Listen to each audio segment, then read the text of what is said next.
Dobro, ovo ide, ja se nadam. Fljas. Pa-pa-pa-pam. Da. Pa-pa-pa-pam. Gde si, Ćatiću? Gde si, Babiću, ko će radi intrać? Dobar dan, dobrodošli u još jednu epizodu Zalet podcasta. Zalet je podcast o dizajnu digitalnih proizvoda, ali i o ostalim stvarima vezanim za dizajn. Moje ime je Dragan Babić, sam nam je, kao i uvek, Arsenije Ćatić. Cepamo intro.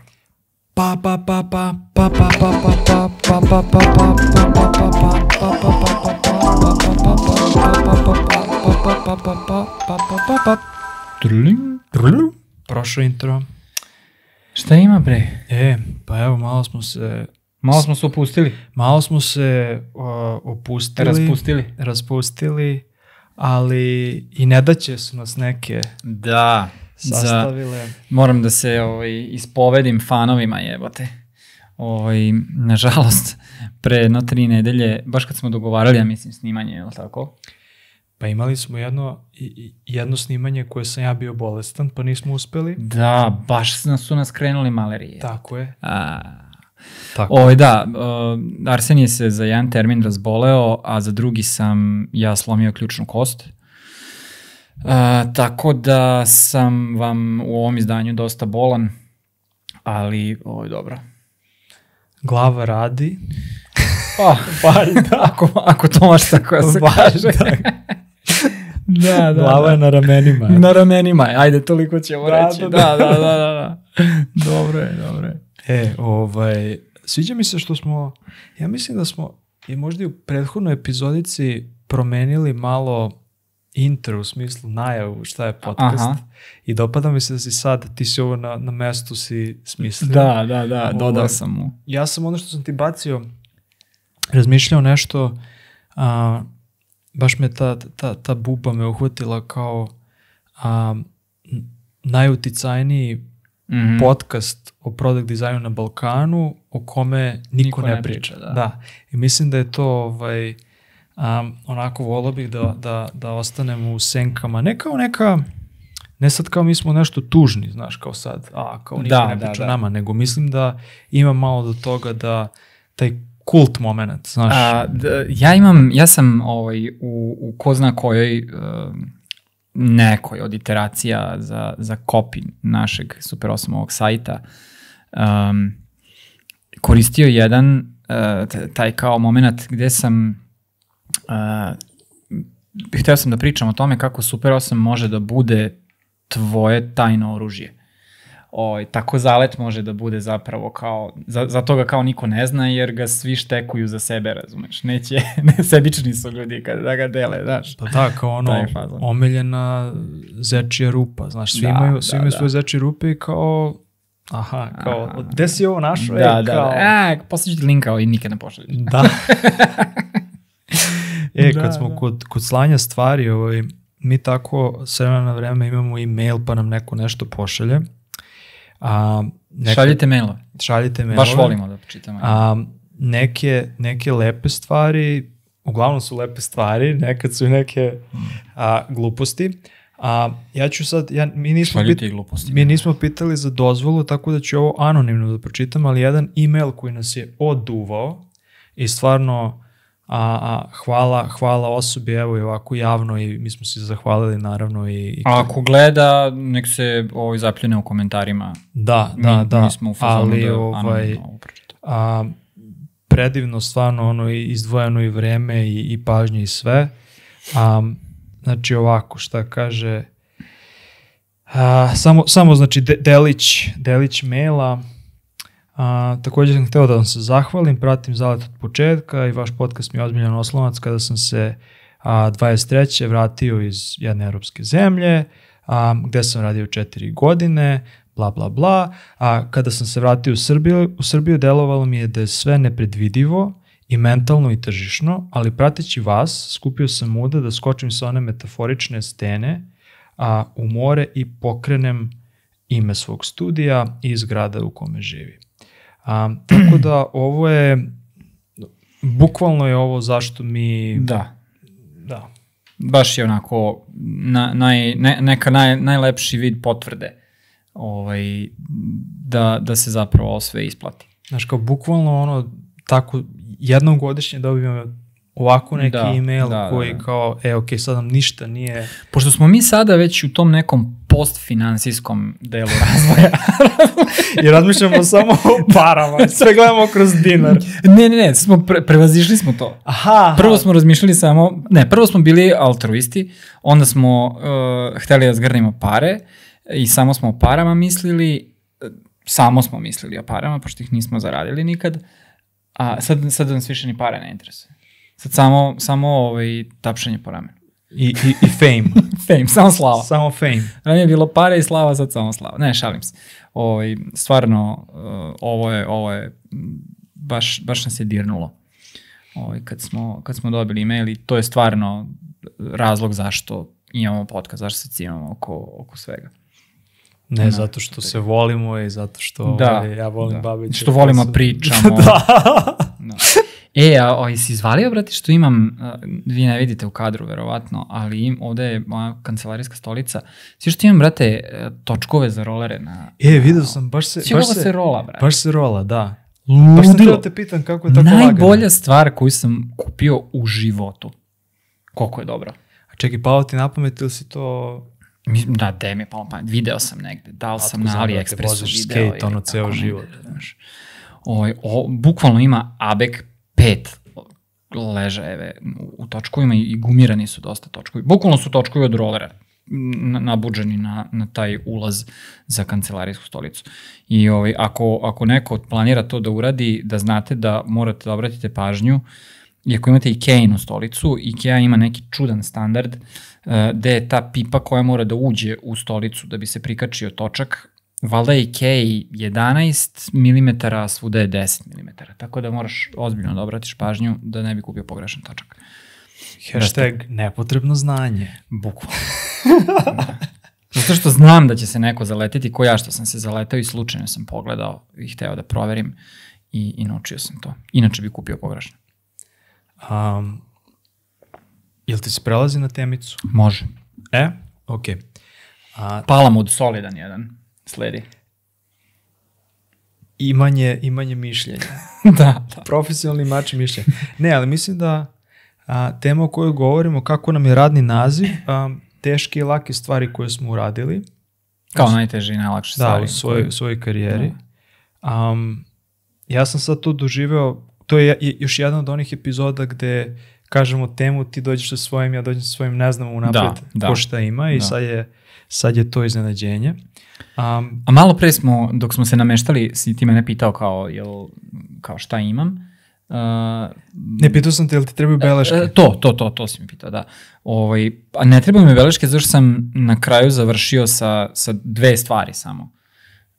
Tako da nećemo imati napred-nazad, nego više...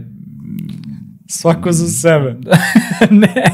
Ne, nego ja to mogu da iznesem samo kroz kao neki razgovor, šta ja znam, ne strukturirani, zato što, kažem ti, nemam stavke.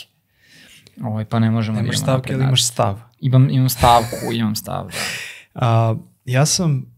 Ja sam krenuo da popisujem i mislim, pošto, kao što smo rekli, imali smo dosta lufta da smislimo ovu temu onako dosta, bar ja sam imao možda mentalnog prostora. I onda je lista teških stvari mnogo duža nego lakih. A dobro, to mi je logično. Pa, ali malo je licemerno, razumeš, zato što onda sam krenuo da razmišljam zašto je to tako. Zašto ti te stvari ostanu u sećanju više? Brate, ima jedan, znači ja bih, sad ne znam da li je to ograda na samom startu, ali ima taj jedan moment gde okruženju u kome radim i ljudi sa kojima radim, često puta imam utisak da mnogo više pričamo o tome kako je nešto teško, nego kako je nešto lako. I onda se mnogo više zalećemo na te teške stvari, kao da postoji taj kult teških stvari. I ok, sad ovo je teško, ajde to da napadnemo, a sve ovo što je lako, što je ono low hanging fruits, mogli smo da završimo mnogo ranije. i da tu dobijemo bodove, mi se fokusiramo na ono ekstremno teže stvari. I više sam razmišljao kao, znaš, da li im je to ostavilo danak na mene, da sam samo u gasu, to je teško, to treba da se radi, to ima smisla. Da, znači, pošto samim tim što je teško, znači da je vredno. Upravo to. Čisto samo da ljudi koji, ne znam, budu slušali, možda im neke stvari ne budu imale smisla, samo razumeju sa koje tačke se dolazi. Mogu tačno se nadovežem na to zašto mi je bilo toliko teško da formiram neku bilo kakvu listu, zato što se definicija teškog menja, evoluira sa tvojim iskustvom, sa godinama, sa godinama u industriji i radom. To sam isto primetio. Znaš, i sada percipiram neke stvari kao trivialne, a tada mi je bilo, znaš, kao možda neverovatno teško da uradim nešto. I zato sam nekako završio na nekom catch-all stavci, to je jedna o kojoj ćemo pričati. Dobro, ajde onda ja da krenem. Šta su tvoje su ti teže stvari? Imam pa da. Ajmo onda ćemo da očistimo lake prvo, pošto imam jednu. Ja mogu odmah. Ništa mi nikad nije bilo lako. Ali ja se stvarno tako osjećam. Majke mi. Ja se osjećam kao da kopam rupe ceo život. Ja ne znam da li sam ja možda kad smo kod kulta takvog mentalnog sklopa ili ne znam šta, ali ja stvarno, to što si ti sad malo pre rekao, ja stvarno, tu sam skontao tek kad sam razmišljao o ovome, stvarno mnogo manje težine stavljam na stvari koje nisu teške. I doslovno ih smatram nevrednim. Upravo ti to je pričam, što ne znači da nisu vredne. Znači, ali stvar je percepcije. Upravo to. I totalno ih trivializujem i u fazonu sam kao, ma daj, kao ovo su gluposti naši, onda ni ne razmišljaš o njima, ni ne sjećaš ih se, ni bukvalno im ne pridaješ nikakav značaj. Tako da, i sa druge strane, sad ne znam da li je to situaciono ili šta je već, ali stvarno se osjećam kao da sam uvek najčešće u životu bio u situaciji da se bavim teškim stvarima, a da sam lake stvari ili ih nisam percipirao kao lake ili sam ih ignorisao zato što su lake. Jednostavno nisam ih registrovao, razumiješ? Ja u celoj svojoj karijeri ja se osjećam kao da radim konstantno teške stvari. I sad ne znam da li se samo sećam samo teških stvari ili je stvarno tako, znaš. Ali evo, baš sam puno razmišljao da znaš, kao, daj da se setim kad me je nešto nekad ukenjalo, znaš. Ali kad razmišljam o tome, ne znam, palo mi je na pamet, kako sam krenuo se bavim dizajnom. Ja recimo to smatram kao neku veliku prekretnicu u životu gde mi je stvarno sam dobio neki novi smisao u životu, razumeš? To mi je znaš, kao došao mi je kum i rekao, brate, treba da upišemo web dizajn, znam da ti kao stalno njakaš neke sajtove, glupiraš se, ali kao idem u školu, razumeš? I kao, to je možda lako, ali, brate, to nije lako. Ja sam sebe učio da dizajniram godinama tako što sam bio ispred kompjutera 12 sati na dan, razumeš? I to je onda opet teško, razumeš? Znaš, kao, nisam bukvalno uspeo da smislim, da se setim ni jedne stvari gde mi se desilo, pa ne znam, onda sam kao, ok, ajde, otvorio si firmu, znaš, kao tebi je možda bilo lakše nego nekom drugom. Ne, brate, to je bio verovatno najgori mogući način da uđeš u posao, razumeš, kroz freelancing i firmu, jebote. Znaš, kao, Gari, nikad nisi imao posao, jebote. Znaš, tako da ne, sve mi tako nekako čudno bilo, razumeš, i na kraju sam završio s time da ne mogu da se setim jedne stvari gde sam kao, brate, ja sam u ovo upao i kao cap, znaš, ide. Jednostavno. Kad sam vozio skate, ja nisam bio dobar skater. Morao sam jako puno da vozim da bi se uvozao, da bi imao trikove u nogama, razumeš. Kad sam krenuo da vozim bicikl, bio sam spor. Pa sam morao jako puno da treniram da bi postao osrednji biciklista. i da padam milijardu puta, razumeš, sam smotan. I tako sve... Ergo slomljena ruka. Da. Ali, znaš kako neki ljudi, nekako prirodno izgravitiraju ka nekoj profesiji, ka sportu, ka onome, i jednostavno ide im od ruke, jebote, znaš. Jebote, ja imam drugara,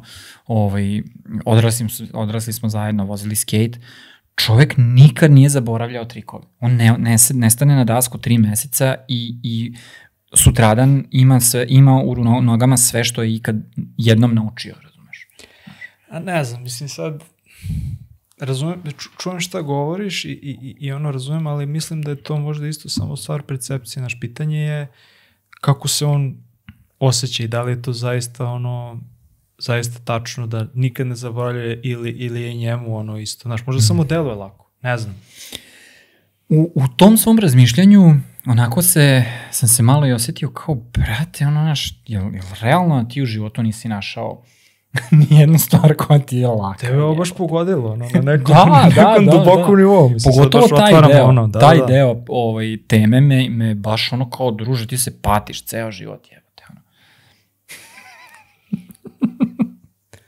Ne znam, mislim, to je, ja opet ću se vratiti, mislim. Lako se zajebavam, baš mi zajebancija dobra. Ti znaš kako je tebi, ali znaš, možda je samo stvar pogleda na svet. Ajde, onda ću ali nešto mogu samo ti kažem. Ajde, kaži. Desila mi se, stalno citiram tu komšinicu jednu,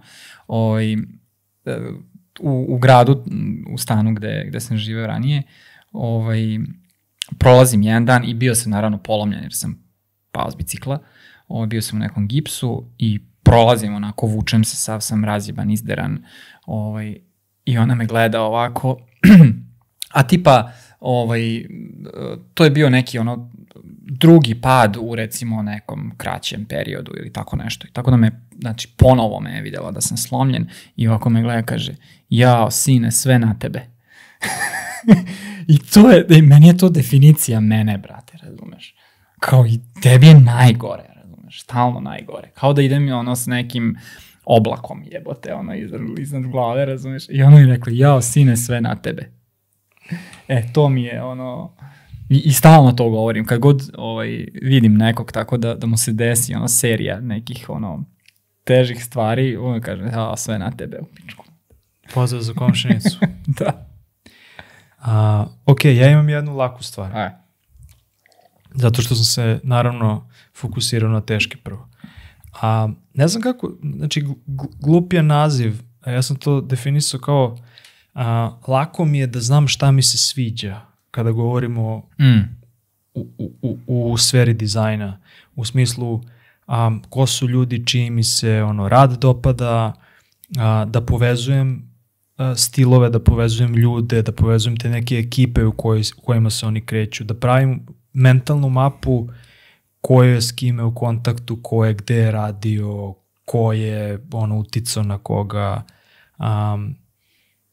i sve to. Lako mi je i ne znam, mislim da je tu moje neko moje interesovanje za muzikom još od srednje škole me ubacilo u taj mentalni model gde kada kopaš različitu muziku, pogotovo neku specifičniji, neke žanrove koje sam ja tada slušao, a i na kojima sam odrastao, jako ti je bitno da ne gubiš previše vremena na neke gluposti. Znači, znaš, kao nije koštalo te i vremena i resursa i svega da i novca, mislim, novca koji nemaš, ali ne znam, skupi internet, šta god, i kao teo si što pre da dođeš do nečega i onda kao to istraživanje ti je bilo dosta bitno i taj kao ko je ovo ime, gde je on, šta, i onda kao nekako povežeš koji label, odakle, sa kime su sarađivali, koje remixove. I onda se isto taj graf se preneo na Twitter kasnije. Znači bilo je, ne znam, muzika je bila za MySpace i kasnije kada, eto, to već kraj srednje škole, šta je to bilo, 2000, ja mislim, 8. ili 9. A kada sam otišao na Twitter, isto mi se prenelo na dizajn kasnije, kada je dizajn ušao u moj život. I onda mi je bilo stalno, znaš, meni je, na primjer, i to mi je bio kao neka stvar prestiža, znaš, kao koga pratim, šta je sad trendi, šta je najnovije i to sve. I ta izgrađivanje svog nekog ukusa koje se nužno ne preslikava na ono što ja radim, nego na stvari koje se meni, koje ja filtriram za sebe.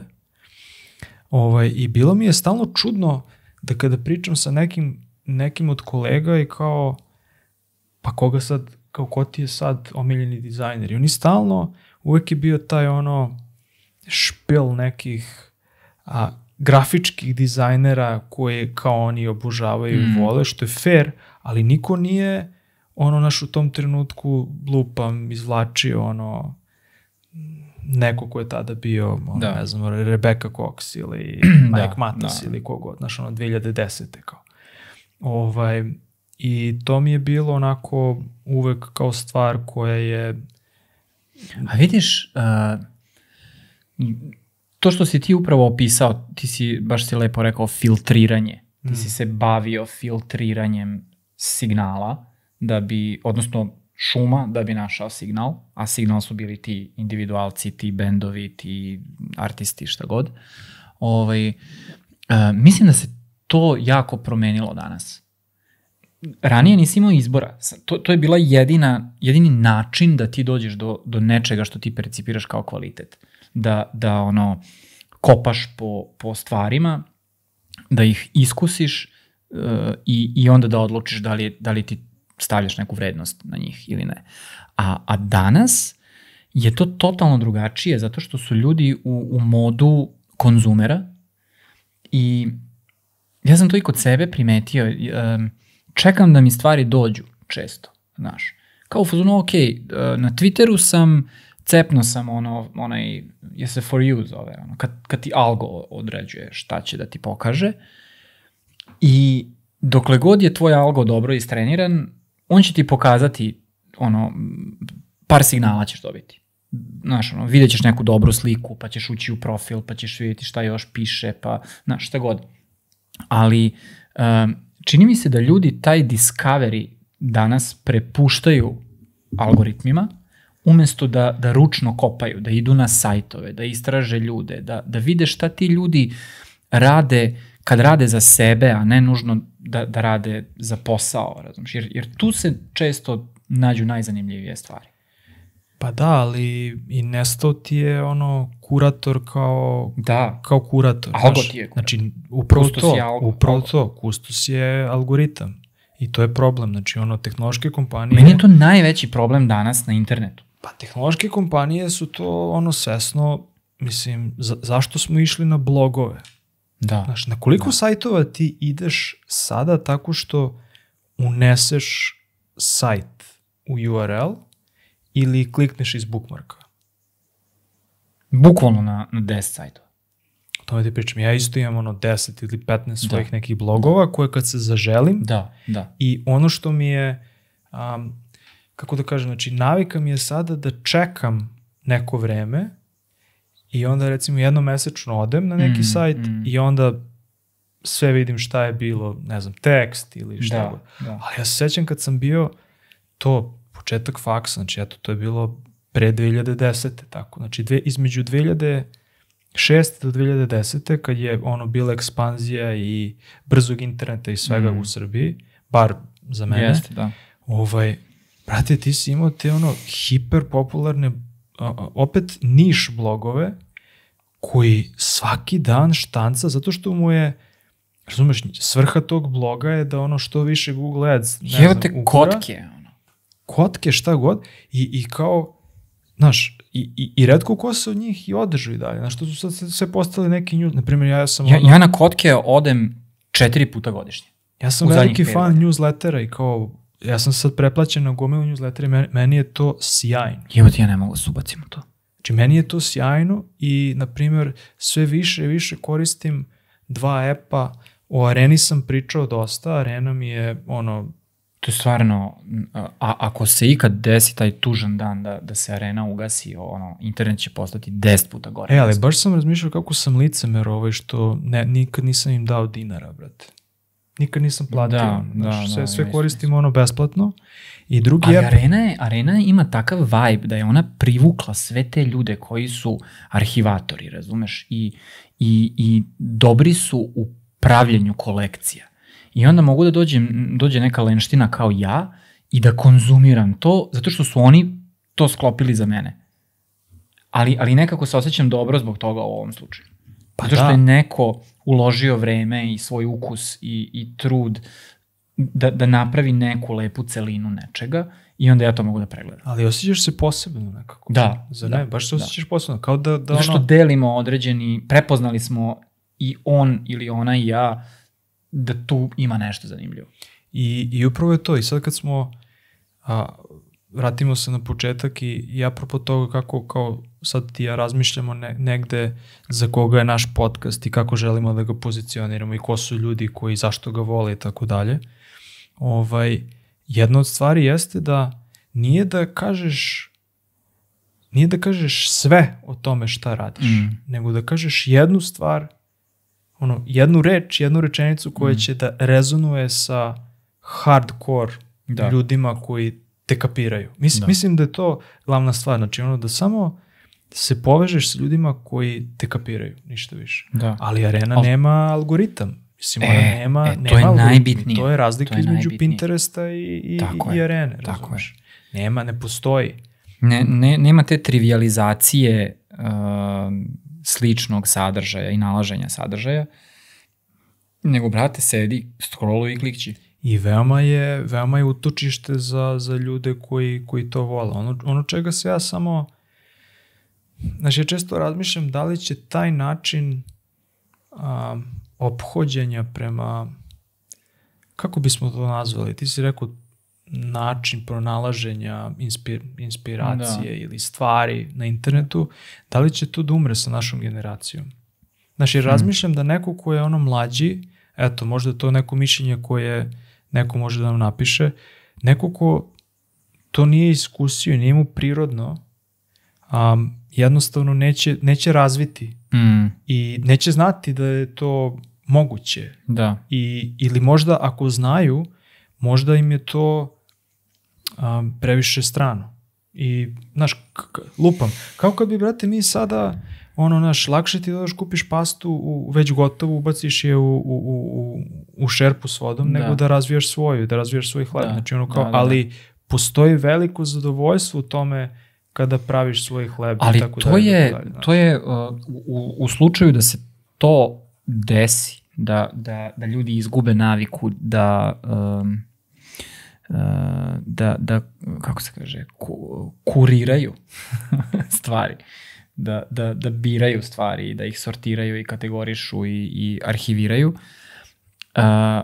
Da li to onda implicira da će ljudi prestati da stvaraju? Zato što, brate, kako ti... hoću da nekako naglas razmislim o tome. Ljudi danas sve češće ostaću u dizajnu. Neću reći kao stvaraju, nego dizajniraju. Ajde, nek pričamo o dizajnu sajtova, web sajtova. Čini mi se da je dizajn sajtova u najvećoj meri otišao ka trendovima. Znaš, kao sad je Apple je izbacio onaj glass, fluid glass, kako god da se zove, ludilo neko.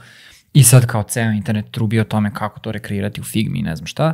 I puno stvaranja se dešava kroz neke sisteme, kroz template, kroz nešto što je već nasleđeno i onda iskorišćeno na malo drugačiji način. Znači, praktično je već samo po sebi u startu je derivat nečega, a nije stvoreno kao nešto novo i čisto. A mislim da je jedini način da stvoriš nešto novo i čisto da jako puno konzumiraš stvari da bi shvatio zašto su one takve kakve jesu. Znaš, ti moraš da vidiš jako puno časopisa, reklama, web sajtova, da bi mogao da skontaš kako da ti da napraviš website i zašto web sajtovi izgledaju tako kako izgledaju. Zašto je, ne znam, nešto popularno ili zašto je neka forma, zašto je toliko dobra i zašto se toliko puta koristi i zašto je ustaljena. I tek to kad shvatiš, ti tek onda možda napraviš nešto dobro. A kad preskočiš čitavu tu fazu u svom profesionalnom razvoju, da ti stalno filtriraš i stalno konzumiraš stvari i da ih u malom mozgu obrađuješ, mislim da tu prestaješ da možeš da stvaraš. Rekao si sad jednu to, obrađuješ u malom mozgu, mislim da je to nekako ključ, zato što nije uopšte linearno. Znači, jer to je poenta arhiviranja i kategorisanja, je li tako? Pa to da, skupljanja. Da nešto rodiš. Da. Kroz, ali nelinearno, kroz 5 godina, 10 godina. Da. Znaš, da. Ili 5 dana. Da. Potpuno je relevantno. Zato što to nije mood boarding. Nije, ovo će da mi služi za ovo. Ne, nego ovo ću da sačuvam, ali nemam blage veze zašto. Upravo to. Ali mi treba. Nekako više je potrebno da nema sve svoju svrhu. Tako je. A sada smo došli iz moda, imam band koji sluša 200 likova i likuša i hoću da ostanem u toj niši zato što sam za njih bog. Do toga imam band koji realno sluša 200 likova i likuša, ali želim da me čuje 200.000. Da. I to nekako, ja mislim da se stalno, mislim da taj moment ubrizgavanja, da je sve postalo za sve i sve svima dostupno i tako dalje. Da, jako je... To je možda, odatle možda ide i ta večita teskoba dizajnerska, razumeš? Zato što ti sa jedne strane, kad radiš na sebi, to je čisto i dalje. To je tvoje. Nema interesa, kako si ti rekao, nema agende. Ti jednostavno gajiš svoj, nazove ga to kako god hoćeš, ukus, stil, neku svoju veštinu. A kad radiš za novac i kad radiš to kao posao, ti samo to stavljaš u upotrebu. I mislim da se dosta dizajnera tu malo pogubi i onda imamo taj moment kao dizajneri umetnici, znaš, kao ponašaju se kao umetnici i ne znam šta. Ali, mislim, jebi ga, za to si se prijavio, razumeš, znaš. I mislim, uvek sam govorio ljudima koji imaju takav problem da uvek zadrže nešto za sebe. I tako ćeš biti okej sa time. Znači, pomiri se i reci, ovo radim za posao i ovo nije moje. Znači, bukvalno ga se odričem, razumeš? Da. A isto tako ima i deo svog delovanja i drži ga za sebi i reci, ovo je off limits. Nekad se ljudi lepo, drugar jedan moj Špira,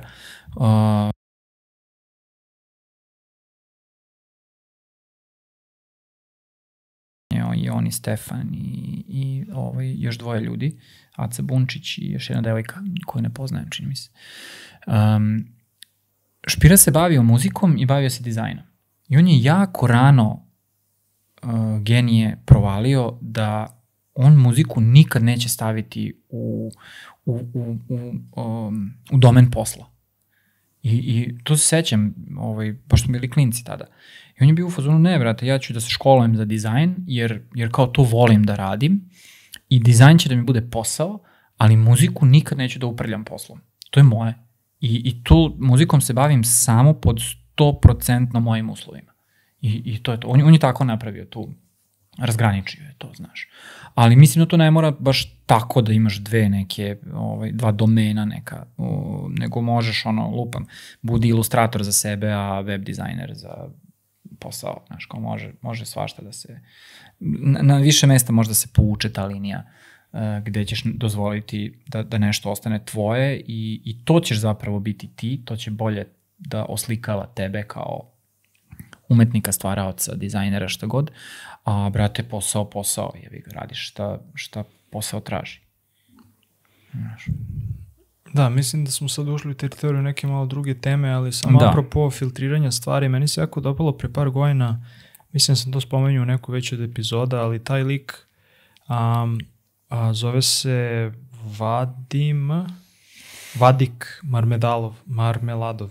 Vadik Marmeladov, da. Koje ime je? On je sjajan ruski dizajner i on je imao, ja mislim da tokom pandemije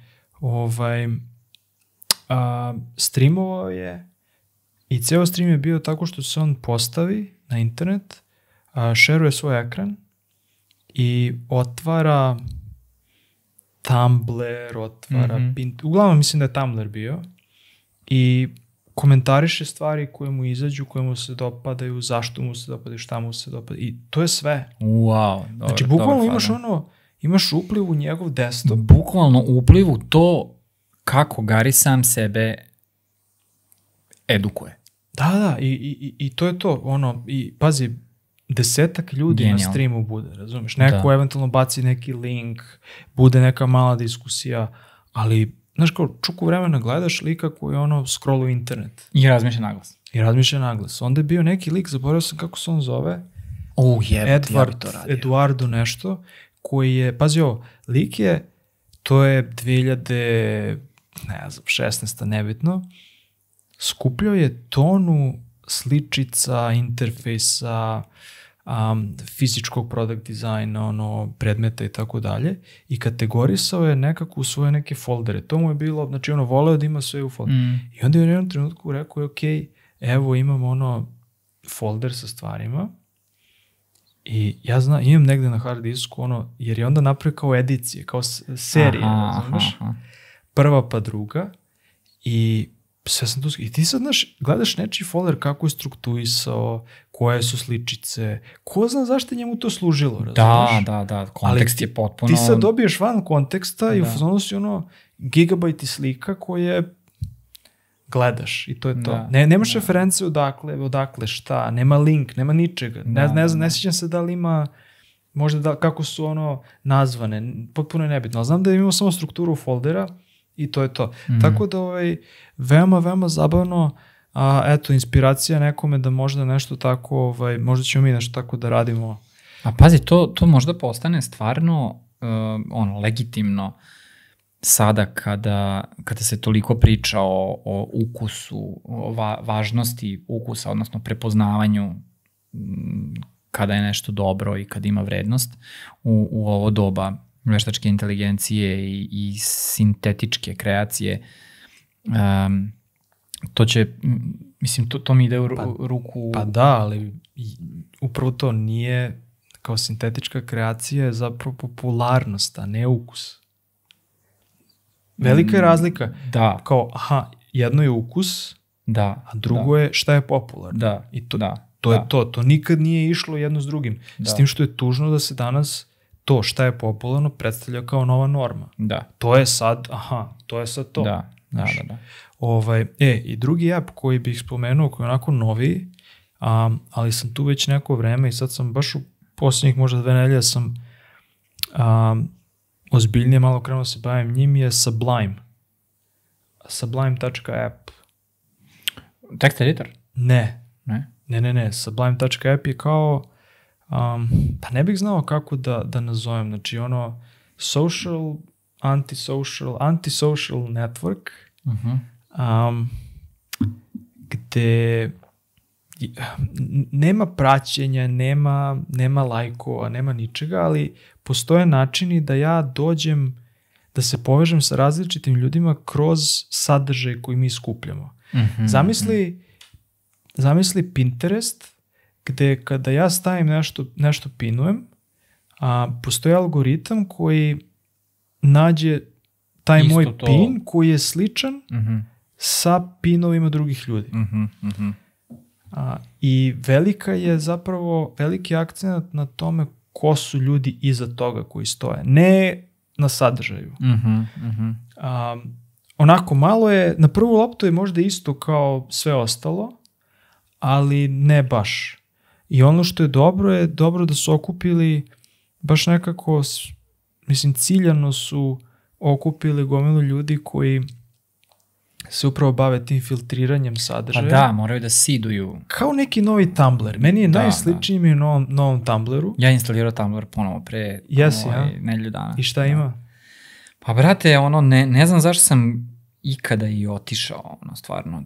To je i dalje, ubedljivo najbolji sajt. Samo da im da li snima ovo, zato što mi je neko me zvao. Aha. Dobro. Rola.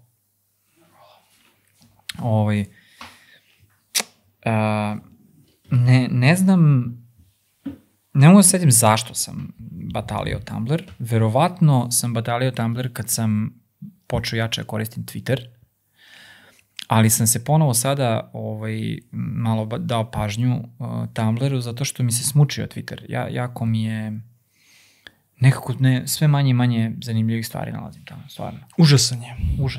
Što je neko rekao na internetu, kaže, Twitter je kao da svaki dan odeš na ratište. Da.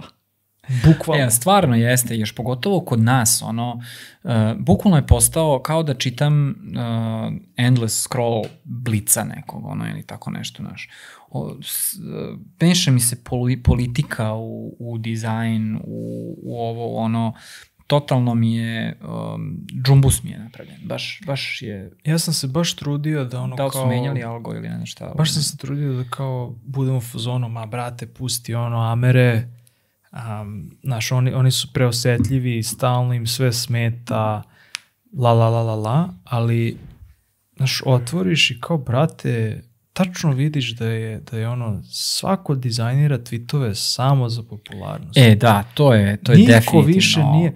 Čak i ovi kao cool likovi koje pratiš su postali... Kad vidim da neće stavi link u tweet, zato što je čuo da će ga kao reach smanjiti, pa ne mogu s time više. Nema te spontanosti i jako mi se sviđa ono što si uradio, ti si tehnički napravio svoj Twitter.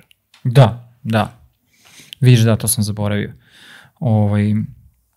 Malo sam se udaljio od svega toga, ali kao i dalje ja hoću nekad nešto negde da postavim, da objavim, razumeš? I možda stvarno će neko uživati da prelista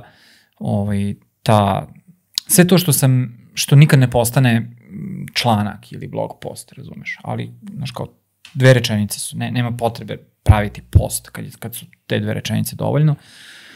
I onda sam samo uzeo i izvukao sam sve te, kod mene na sajtu se to zove short form postovi, i stavio sam ih u posebnu kategoriju i kao, brate, kad god imam nešto da šibnem, napravio sam shortcut na telefonu. Pa naravno. Pa da. Pa kako drugačije bilo. Znači, ne idem na Twitter, razumeš, nego upišem u telefon i stisnem dugme i to ode na sajt, brate.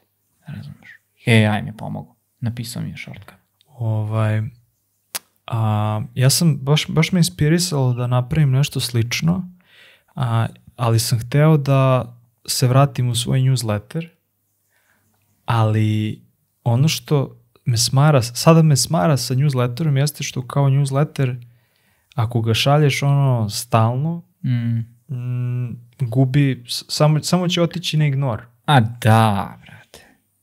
Ali imam jednog ortaka, on je, mislim da je u Njujorku, ne znam odakle, zove se, njegov newsletter se zove nešto White Noise, nemam pojma, i lik ga koristi kao veoma je poetičan u korišćenju newslettera, a mislim da ima fazom 5000 subscribera, što je dosta, ali, kao, evo šta mi je palo na pamet, smislio sam, ne znam, pesmu, evo analiza startupa, ali inače u VC fundingu. Da. I piše baš ga koristi kao upravo to, potpuno je nasumično, što je najbolja stvar. Jer ja neki put, nešto napiše, ne znam, umrla mi tetka i bla, bla, bla, bla. Znaš, kao što su nekad blogovi bili, kolekcija različitih stvari, pre nego što su ljudi krenuli da ih onako zaoštravaju za određenu nišu, i to mi se jako dopada. Ja sam pokušao, testirao sam malo od LinkedIna da objavljujem neke pesme na LinkedInu, ali to je... Mislim, nemam pojma, ja ne znam ni kako se... Ja ne vidim LinkedIn kao bilo koju grupu istomišljenika. Znaš, kao da bi to nekome se kao nešto tu dopalo, da mi je neko nešto... Neko nađe publiku na LinkedInu, ali dosadno je to sve. Bukvalno niko koga ja stvarno poznajem i s kim se stvarno u realnom životu družim, nije ni čuo za LinkedIn. Ajmo na teške stvari, a? Može. Aj ti prvi. Pa, kao što sam rekao, na kraju sam završio sa jednom kao, nije konkretna stvar koja mi je bila teška, nego skontao sam da sam puno puta u životu bio da krećem od nule sa nečim. I zapravo, ako pričam konkretno u poslu, najteže mi je bilo da napravim biznis kao dizajner. To mi je stvarno teško bilo i to je verovatno najteža stvar koju sam uradio u životu, da uspem da izžongliram posao dizajnera i posao, kako to sad da nazovem, vlasnika biznisa ili šta već. Gazde. Gazda, klasičan, da. Sad mi je u glavi naš onaj mim, onaj Srbenda sa čačkalicom, onaj lik. Pa naravno. To mi je onako,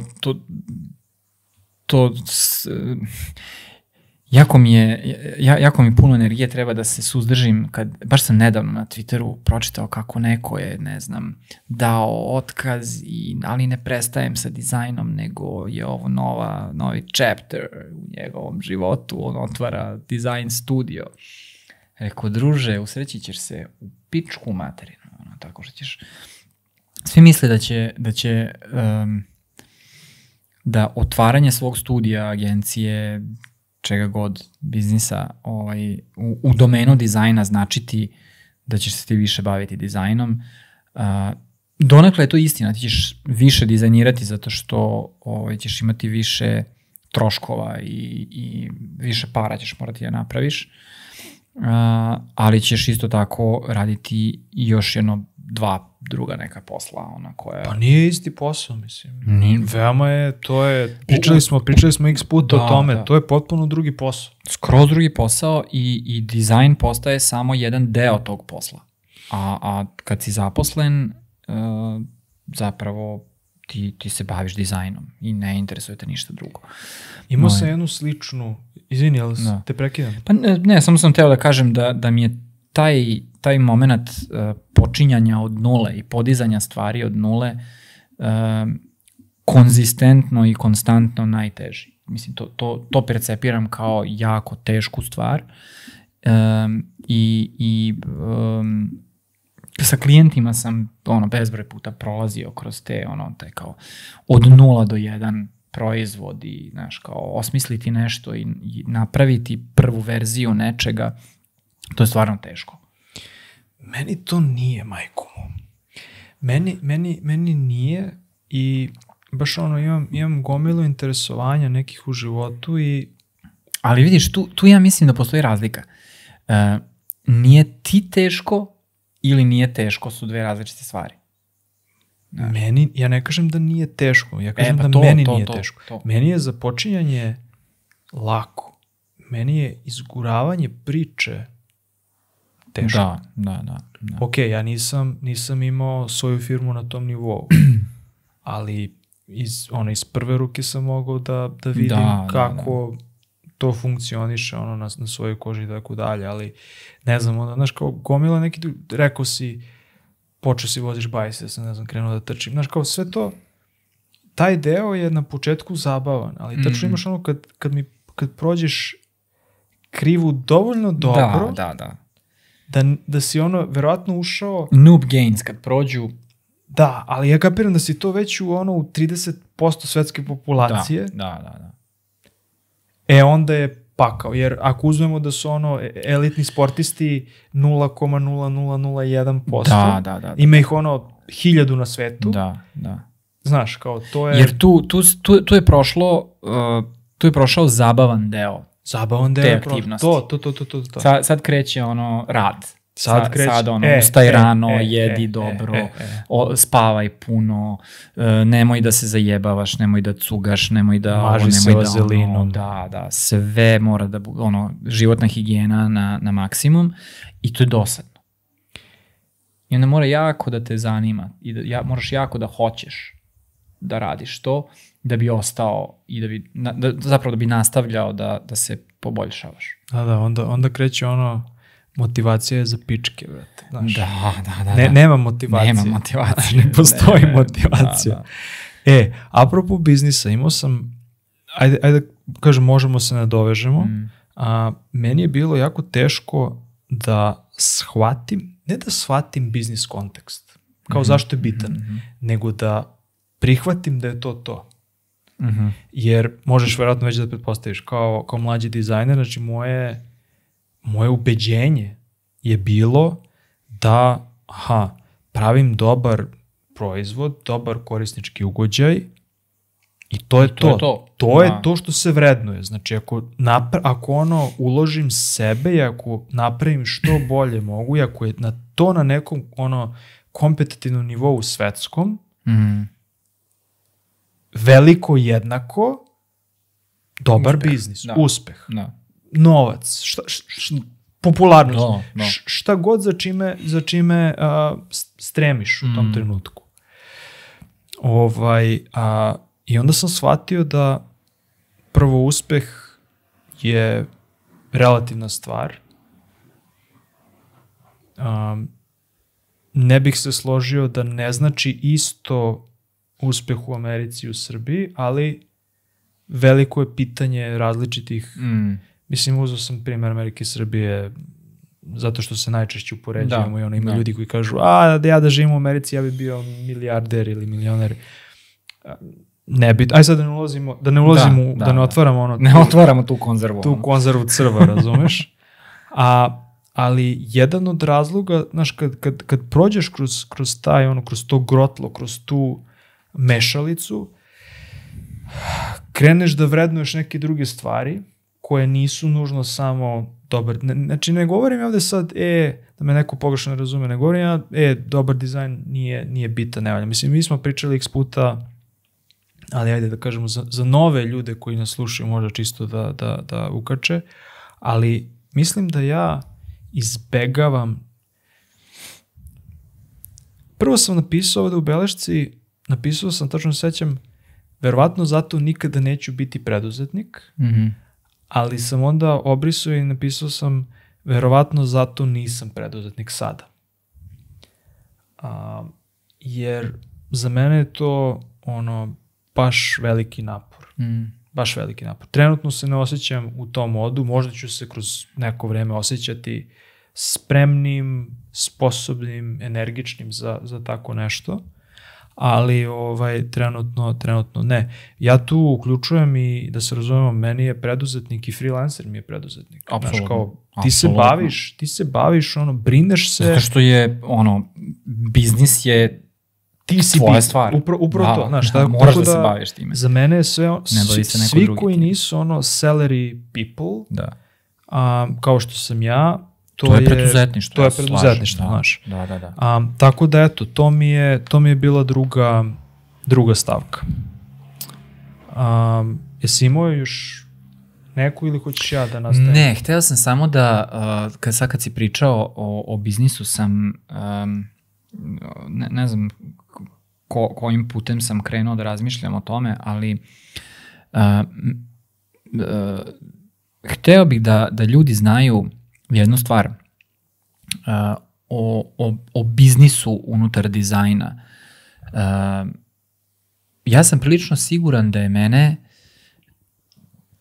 taj put koji sam ja odabrao, znači ne da se zaposlim kao dizajner, nego da otvorim dizajn agenciju, prilično oštetilo kao dizajnera, u smislu da nisam više sposoban da posmatram dizajn kroz taj neki čist ugao i iz tog čistog ugla gde ti gledaš, konzumiraš i sudiš o dizajnu samo u kontekstu dizajna.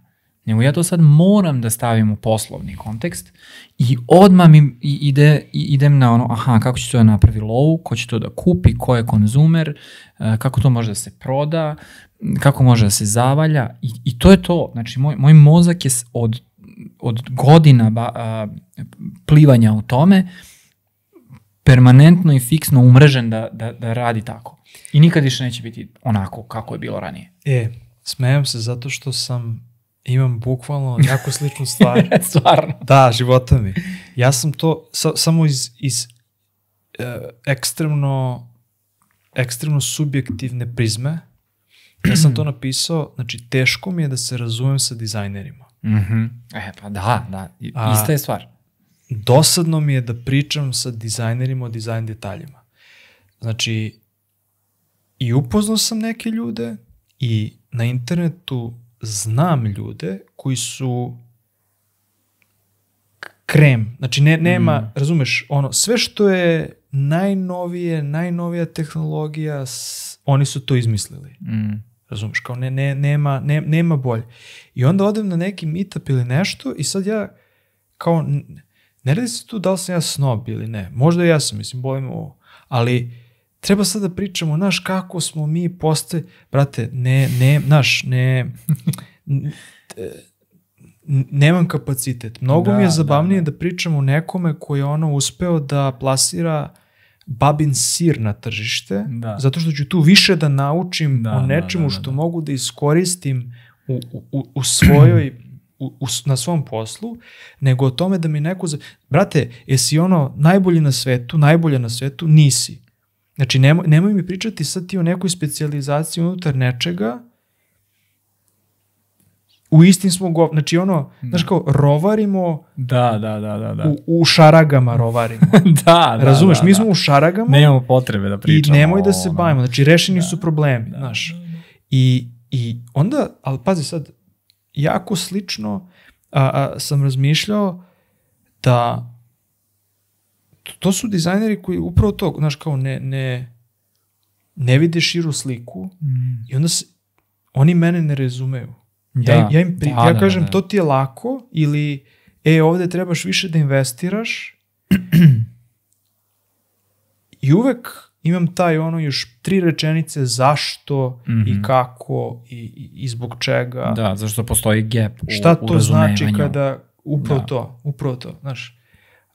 Tako da, ali brate, znaš, to je, kada sam napisao i kada sam porazmislio o tome, to je možda samo po sebi toksično razmišljanje. Zato što ne dopuštaš sebi da naučiš nešto novo. Razumeš? Nije nužno taj koji je 0,01% najbolji na svetu jedini. Da. I glupo je da nekome uskraćuješ, znaš, zapravo sam shvatio koliko je to pomalo zatvoreno mišljenje, kao što rekao, veoma ekstremno subjektivno, ali šta da radim? Tako da, mnogo mi je zabavnije da pričam sa dizajnerima koji, pričamo mi o dizajnu, ali na mnogo širu i na mnogo apstraktnijem nivou. Tako je, ne pričaš u tom, kako mi kažemo, fidelity? Pa rezolucija. U rezoluciji, da. Ne znam, nije ni rezolucija, možda naša... Da. Ali skontaš da imaš dobar razgovor o dizajnu sa dizajnerom kada tema jeste u domenu dizajna, ali u nekom najširem mogućem shvatanju dizajna. Zato što su ti ljudi uglavnom svesni koliko je trivialno izvršiti dizajn. Bitno je sve ono što je prethodilo izvršenju. Samo Jamie da prevede.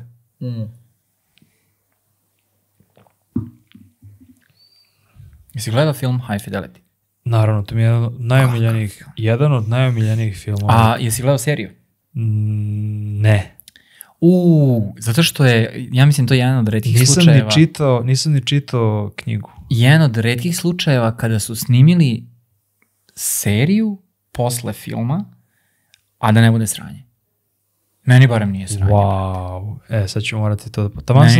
Taman sam završio sa gomilom nekih serica koje mislim da tipa ima jedna sezona, nekoliko epizoda samo. Cancelovali su, ja mislim, nisu nastavili s njimi. Tužno. Dobro. Ajmo dalje, a? Ajde. Znaš šta mi je bilo jako teško? I mislim da sam o tome možda i pričao par puta i spomenjali smo iz ugla specijalista i generalista. Čini mi se da smo u tim nekim diskusijama imali. I kako vreme prolazi, sve mi je teže i teže, a to je da zapravo uvek imam taj utisak da je to nešto što uvek iznova radiš, ali svaki put drugačije teško, da sebe uspostavim kao profesionalca. Pa brate, ja bih rekao da je bilo koji pokušaj definisanja sebe prilično težak. Pa vidi,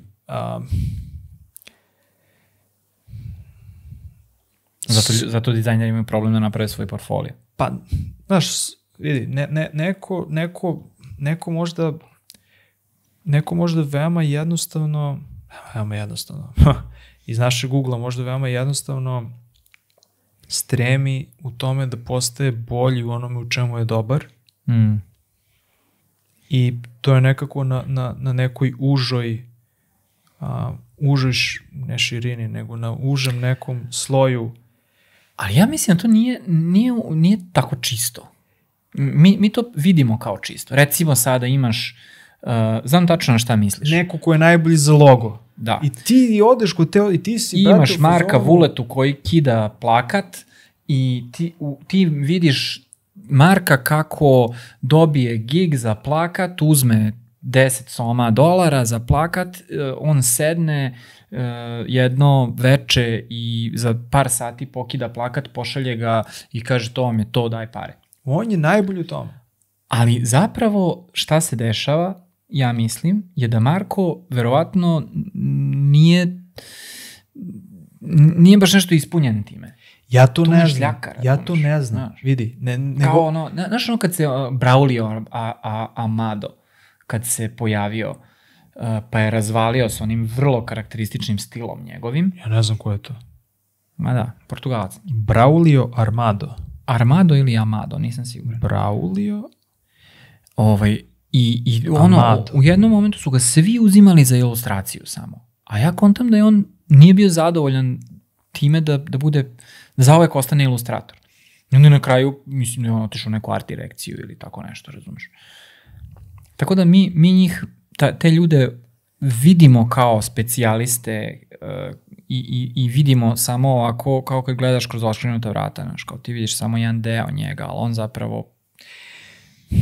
Možda nisam, znaš, ja sam imao ozbiljnu krizu identiteta. Kao, da li je dizajn nešto što...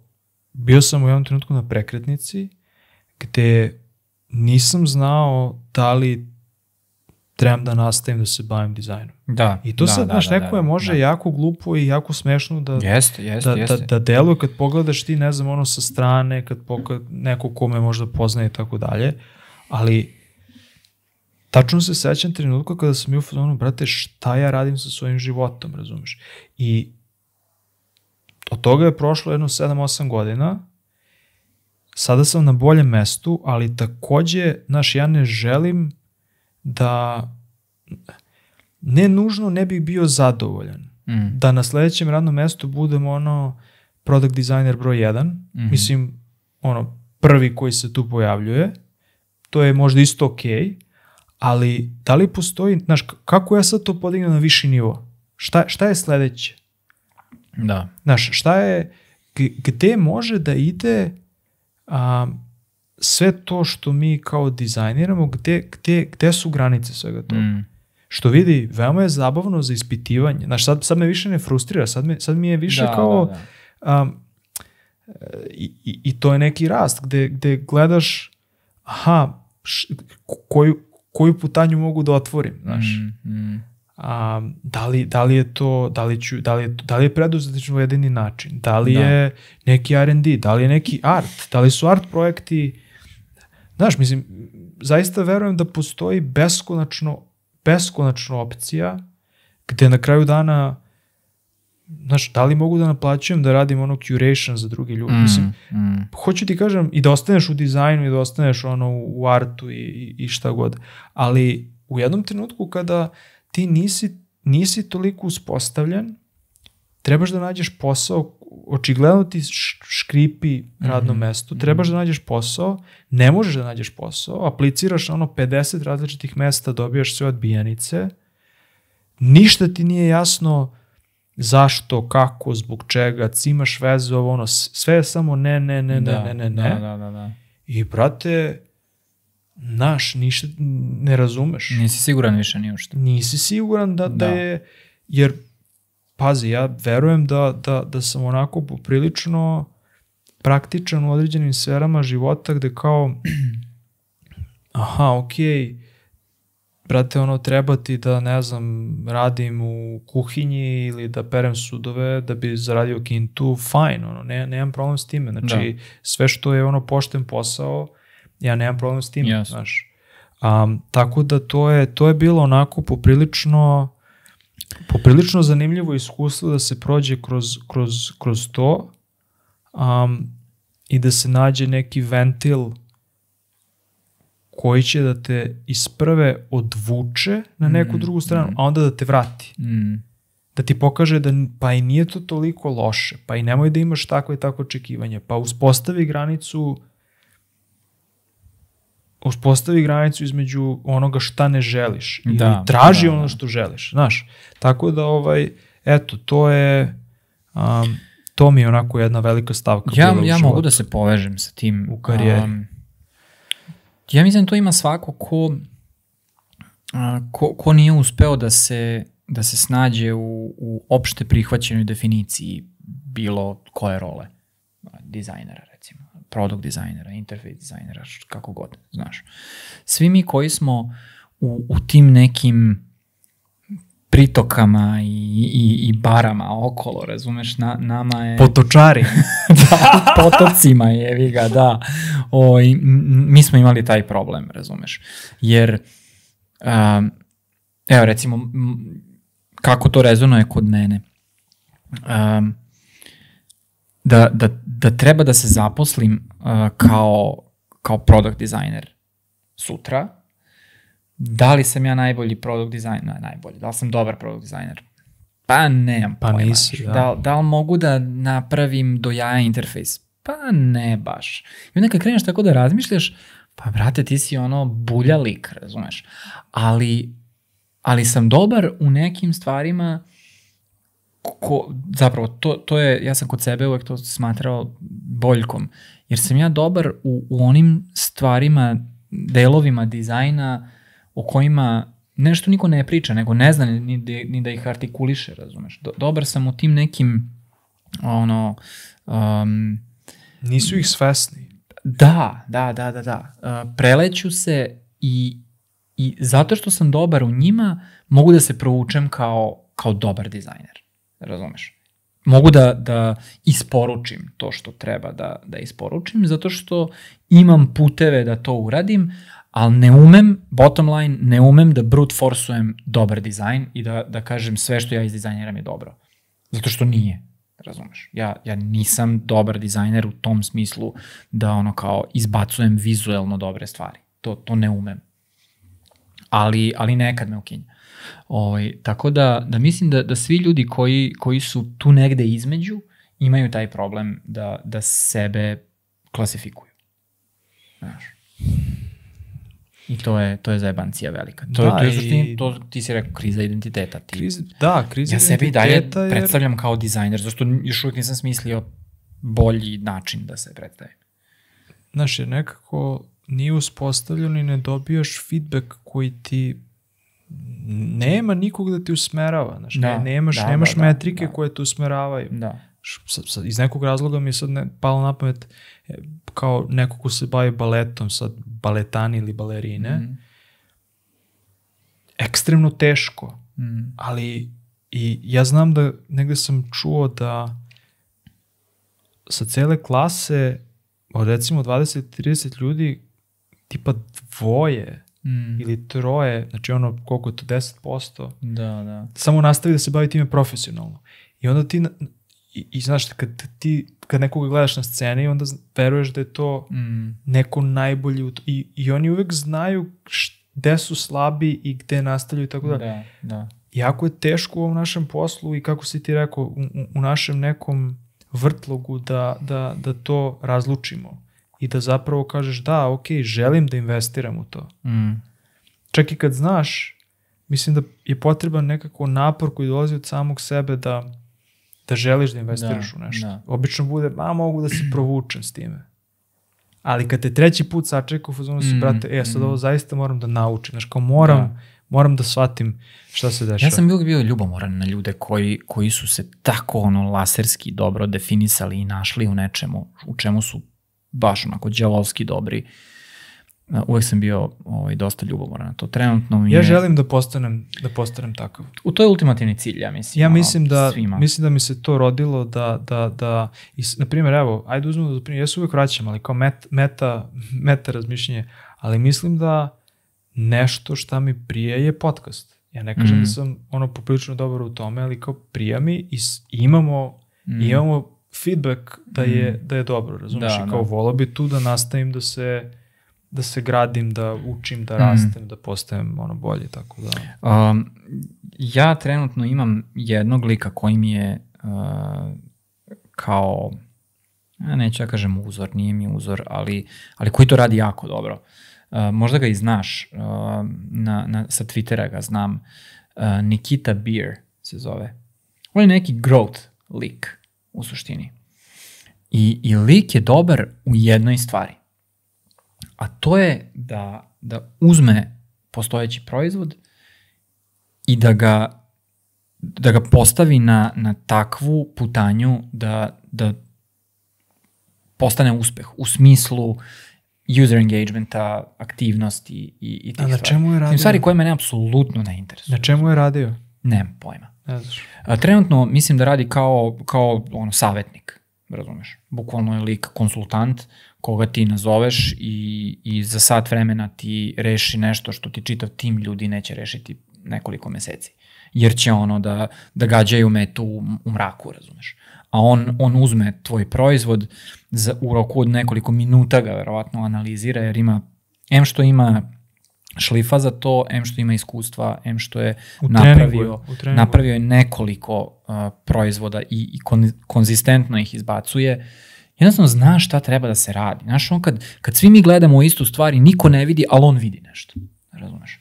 I bukvalno ja kontam da je rezultat tih njegovih konsultantskih sesija, evo ti playbook, uradi ovo i ja ti garantujem ne znam koja metrika će se popraviti na koji način, razumeš. Jednostavno zna, vidi, zna kako ljudi funkcionišu, zna kako ljudi koriste proizvode.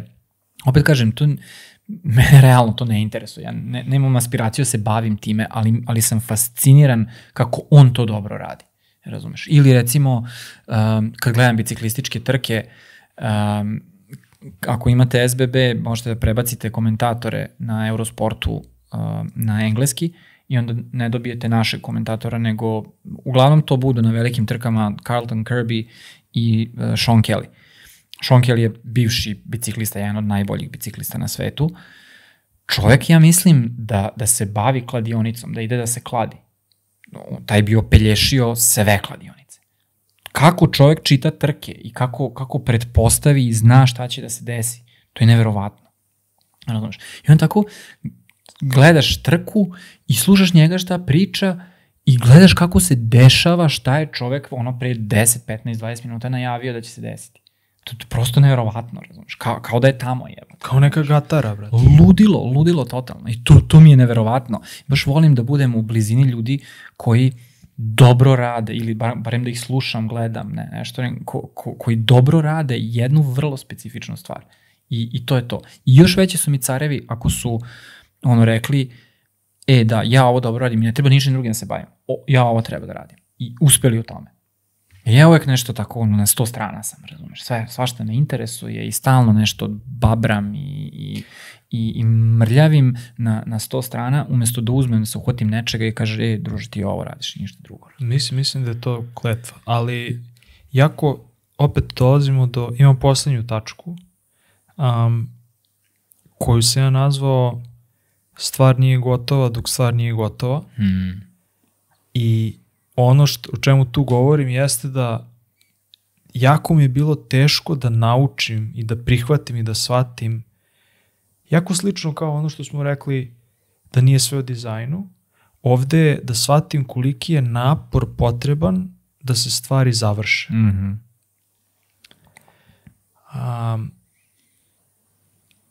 Ranije mi je to bilo mnogo nesvatljivije, sada sam u modu kada ja mislim da mi je filter mnogo jači i da tolerancija mi je mnogo slabija. Da, to s godinama. I ljudi kod nas nekako kao rade u product firmi i svi bi da rade u product firmi, ali se bavimo završavanjem taskova i ne vidi se širi kontekst i onda mi je jako teško da smara me da se sve to spoji, da se spoji u jednu celinu koja ima neku vrednost. To ne znači nužno uvek da sve treba, mislim pričali smo 500 puta o ome, ali to mi na drugom nivou mi postaje teže. Da. Ta komunikacija, da objasnimo zašto je bitno i šta je bitno. Nešto je to drugi mod. I na šta treba da se fokusiramo, a ljudi obično, mislim, prirodno je da kad je firma velika, postoji gomila specijalista koji rade svoje delove i kao ne izlaze iz svoje bare. Svi su ispravni. Da. Razumeš? Niko tu nije neispravan. Radi svoj posao čovjek, da. Ali ko na kraju dana radi je kustos svega toga i ko isfiltrira sve to i ko pošalje korisniku i tako dalje.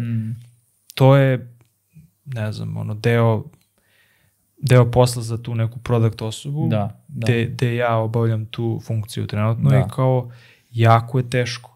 Znači, teško mi je taj rad sa objašnjavanje afiniteta, prepričavanje afiniteta, načina zašto nešto, kako nešto, zbog čega. Pa evo može ovako, pa može ovako iz ovog ugla, iz onog ugla.